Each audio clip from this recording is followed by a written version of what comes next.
Okay, folks, let's go ahead and create the proxy for the bag. And it's going to be a really simple process, but very, very important in order to get the dynamic simulation right the way we want it to. So let me just copy this bag because we have changed its position. I'm just going to copy the bag and put it in this scene here that I've deleted everything there and paste this back here. Hit S. Now I'm going to be very quickly. You can see this is a very high poly mesh, and it's impossible to use it in our dynamic simulation, as I said in our previous lessons.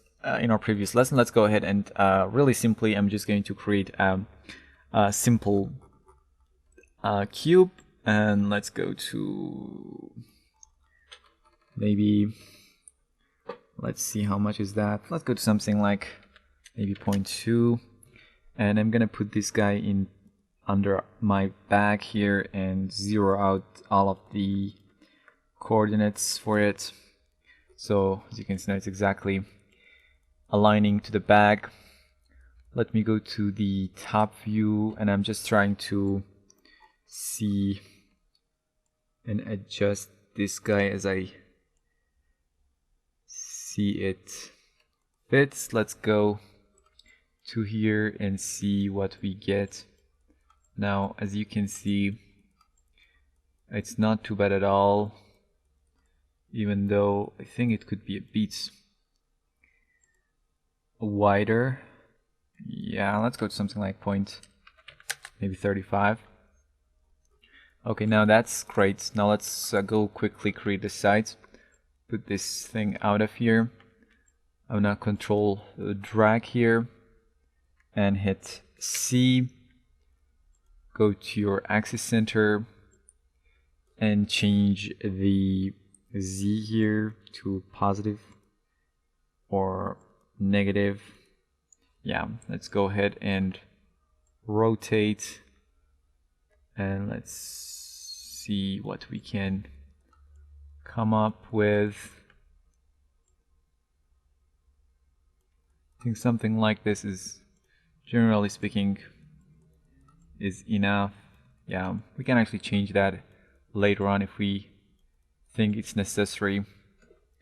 Okay, let me go ahead and duplicate this cube again, and again we're going to hit C, convert it, execute the axis center, and let's go ahead to something like that. And we are going to need to pay more attention to this side, so I think it's going to be enough. If we think we need to change them, we can simply change them later on. So let's select these guys here, and I'm actually going to do them one by one, so you can use the local axis here. Okay, select the second one and move these points down. There we go. Now let's do the same thing for these two remaining sides. So I'm just going to duplicate the cube, hit C, and zero out the Z, and go to positive X 100%. And let's simply rotate this thing here. Now, I'm going to something maybe like this for the moment, and I'm going to select these points and move it down. And also let's go ahead and scale them on Z axis, something like this. And I can simply go ahead and or use the same cube. I think that's better. So I'm gonna hit C, and let's go ahead and sort of see what we can do here. I think that's gonna be enough.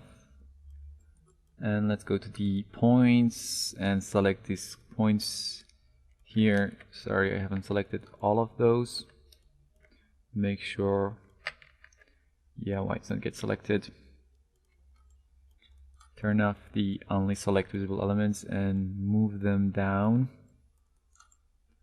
Now let's see.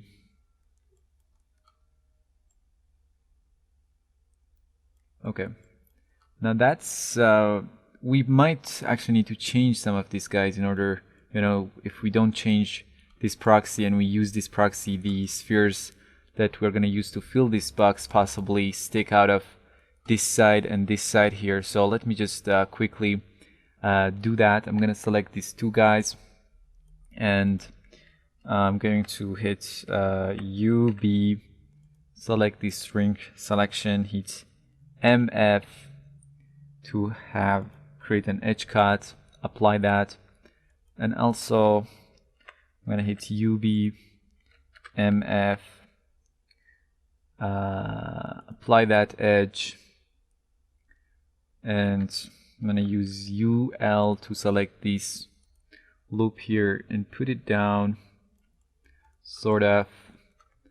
Let's go ahead and select these points here. I'm just trying to better match what we have here. So, and it really doesn't have to be exact at all. We're just trying to match it and see how this is gonna work. Now, center points here looks like it should be something like this. I think it's gonna be enough. Okay, and now we can simply copy this or do the same thing on this one. I'm just really quickly going to do that. So hit UB, select the ring, MF, apply that edge cuts, and hit UB again, MF, apply the edge cuts, UL, select this loop, and let's move it down a bit. Go ahead and select these points here and just move them a bit better. You don't need to match it perfectly at all. So, yep, let's go ahead and do these two. Now this is going to be better definitely, and I think it would be better if we add the same thing to these two cubes. You know, we are there. Let's actually do that quickly. So UB and select this ring selection, hit MF, and sorry, go to your edge, UB and MF, apply that, and let's go ahead and select these points. I think these guys, and we can sort of move them. Sorry. So select these points and move them a bit. So there we go. Now let's do the same thing for this cube. So I'm gonna go to my edge selection, turn on tolerance selection. Okay, select these guys and hit MF and apply that. And now you need to actually select these points here. And I think we just need to change these guys a bit. So yeah, that's better. Okay, I think generally speaking we're in a very good position, and we can simply use this. And if we if you see that there is a problem, we can simply go ahead and change these points. That's not much of a big deal. So what I'm going to do is simply hold down Shift and select the last one, Alt G, and that's going to be our bag proxy. Bag proxy. Okay, I can simply go ahead, edit, copy, go to the main scene here, edit, paste. There we go. Now I'm gonna just very quickly save this thing here.